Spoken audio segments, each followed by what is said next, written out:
Camarades, Dieu a créé le monde avec tout ce qu'il y a comme bonheur, comme malheur, comme bien, comme mal, les humains, les génies, les animaux et tout ce qui va avec. Mais nous, humains, avons décidé de faire du monde autre chose. Chez les impérialistes, ils ont une vision du monde que je m'en vais vous expliquer. Le monde se résume en un triangle pour eux. Vous verrez le triangle dans la plupart de leurs insignes. Peut-être que vous ne comprenez pas, mais le monde se résume en un triangle. Pour eux, au sommet du triangle, se trouve l'empire du bien. Et l'empire du bien, c'est eux. C'est la prospérité, c'est tout ce qui est positif. C'est eux qui ont droit à tout ce qui est bonheur sur ce monde. C'est eux qui ont droit à toutes les richesses. C'est à eux d'imposer leur manière de voir le monde. C'est à eux d'imposer leur vision, leur mode de vie. Voilà pourquoi, pendant la colonisation ou leur conquête, je dirais, ils venaient vers nos terres et ils disaient qu'ils ont découvert nos terres parce que pour eux, nous sommes des sauvages. Nous n'avons rien de comme eux, en fait. Donc, ils nous appelaient des indigènes. Et c'est eux, le peuple. Ils s'arrogent tous les droits. Et pour eux, le monde doit marcher comme ce qu'ils veulent. C'est simple. Je prendrai quelques exemples. Regardez à travers leurs films. Ils ont préparé l'esprit de leur peuple pour les faire comprendre qu'ils sont les meilleurs. C'est eux qui doivent tout posséder. Vous ne direz pas le contraire. Dans tous leurs films qu'ils propagent, vous trouverez toujours les méchants. Ce sont soit les Russes, soit les Sud-Américains, soit les Noirs qui jouent les mauvais rôles de trafiquants de drogue, de proxénètes, de trafic d'humains, jusqu'à un passé récent, bien sûr. Vous trouverez les Arabes qui jouent le rôle des terroristes. Voilà un peu comment ils perçoivent le monde.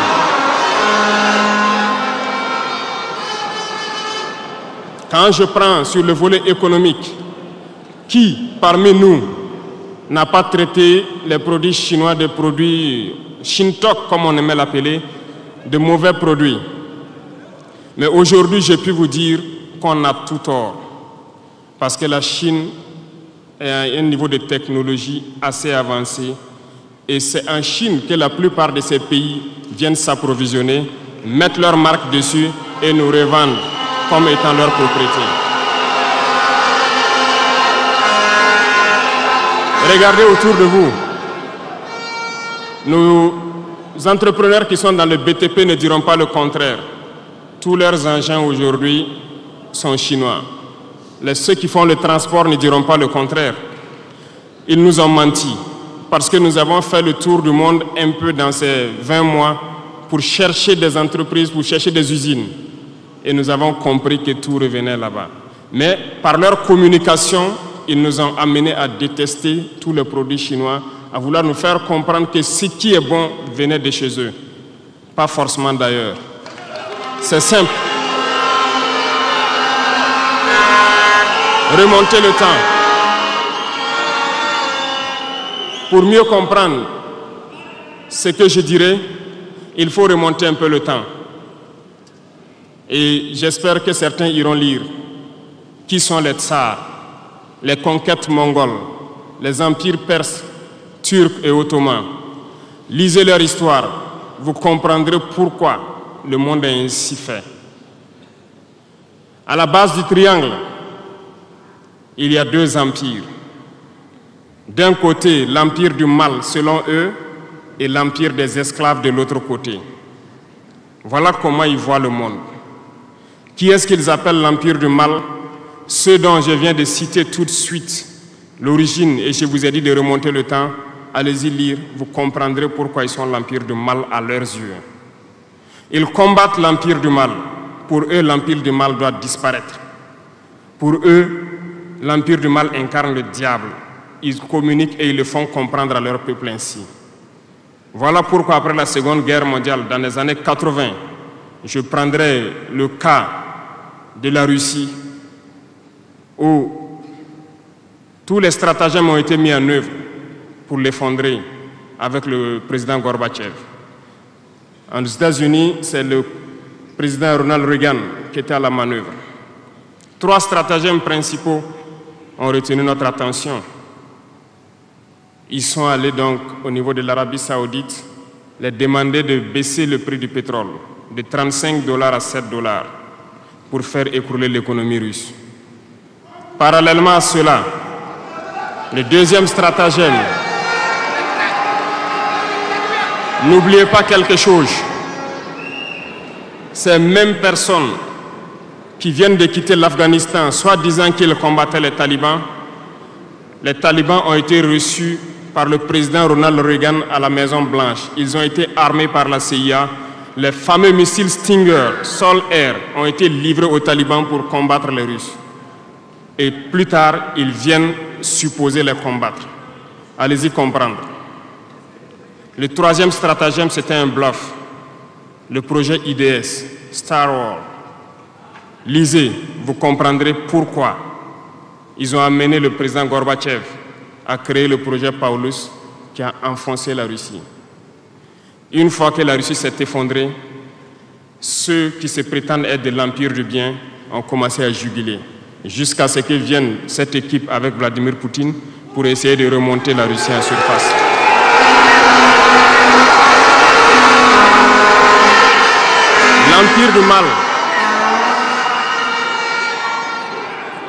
L'Empire du mal, selon eux, a beaucoup souffert. Regardez l'Iran aujourd'hui, toutes les sanctions possibles. Regardez comment ils qualifient certains peuples.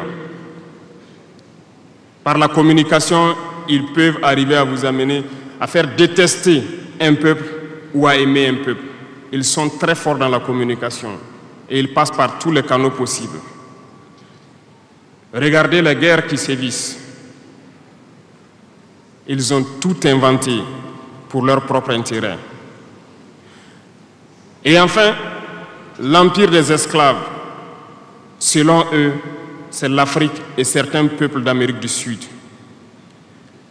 Dans leur tête, comme je le disais dernièrement, l'Afrique les appartient, nos terres les appartiennent, les richesses de l'Afrique sont pour eux.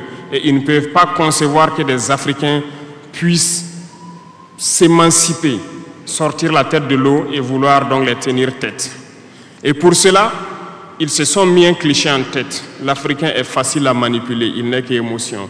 Ils trouveront toujours un Africain pour lutter contre son frère. Et ça a toujours été comme ça. Par la communication, ils vous ont amené à détester votre propre couleur de peau. Dans nos cultures, et dans beaucoup de cultures au Burkina Faso ici, le deuil était symbolisé par la couleur bleue. Lorsqu'une femme perd son mari, elle portait donc des tenues de couleur bleue pour faire son deuil pendant un temps donné. Ce sont eux qui sont venus vous dire que le noir symbolise le deuil, le diable, la médiocrité, tout ce qui est mauvais. Et malheureusement, nous avons tellement avalé ça que lorsque nous sommes en deuil, nous nous mettons également en noir. Il faut que nous nous réveillons. Il faut que nous nous réveillons parce que voilà le cliché qu'ils ont en tête. Eux, ils sont l'empire du bien, d'autres sont l'empire du mal et nous, nous sommes l'empire des esclaves. Voilà comment les impérialistes voient le monde. Il faut que vous compreniez cela. Et là, je m'en vais faire un coup de gueule à l'endroit donc de certains intellectuels qui continuent de vouloir prêcher pour les impérialistes. Est-ce qu'ils ignorent cette partie de l'histoire? Je n'invente rien. Ça a été déclassifié. Vous trouverez tout ce que j'ai dit dans les bibliothèques ou partout sur les moteurs de recherche. Ces intellectuels n'ont-ils pas lu cela? Ne connaissent-ils pas l'histoire de ce monde? C'est peut-être par malhonnêteté ou quelques billets de dollars qui les amènent à toujours prêcher pour les impérialistes. Il faut que nos intellectuels arrivent à tout moment à prêcher pour conscientiser nos peuples, nos masses populaires, pour qu'ils comprennent d'où ils viennent et comment ils sont vus des impérialistes.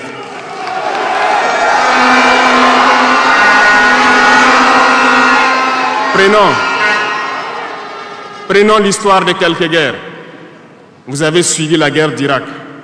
Un gros mensonge qui a été inventé, soi-disant de possession d'armes de destruction massive. Certains sénateurs, au niveau des États-Unis, ont tout fait pour avoir les preuves. Ils ne l'ont pas eu. Souvenez-vous que plusieurs personnes ont démissionné de la CIA après cette guerre. Des preuves ont été inventées de toutes parts. Des services secrets occidentaux les ont aidés à fabriquer des preuves. Et on se souvient que le même Niger a été accusé en son temps en montant une fausse convention, un faux contrat de vente d'uranium à l'Irak. C'est le même processus qu'ils ont voulu amener la dernière fois pour soi-disant que le Niger vend de l'uranium clandestinement à l'Iran. C'est déjà vu. Ils ont prétexté cela, ils n'ont pas eu de preuves. Même les Nations Unies ont trouvé finalement qu'il n'y avait pas de preuves tangibles de présence d'armes de destruction massive. Mais ils avaient leur objectif, il fallait détruire l'Irak. Ils ont détruit l'Irak. Ils ont créé l'État islamique. Tout comme ils ont créé les talibans dans les années 80. Les armés, les équiper. Et après, ils prétendent venir les combattre. Comprenez le jeu. Ça n'a que trop duré. Il faut qu'on se réveille et qu'on comprenne tout ça et que nous prenions conscience de notre situation et nous battre pour notre avenir.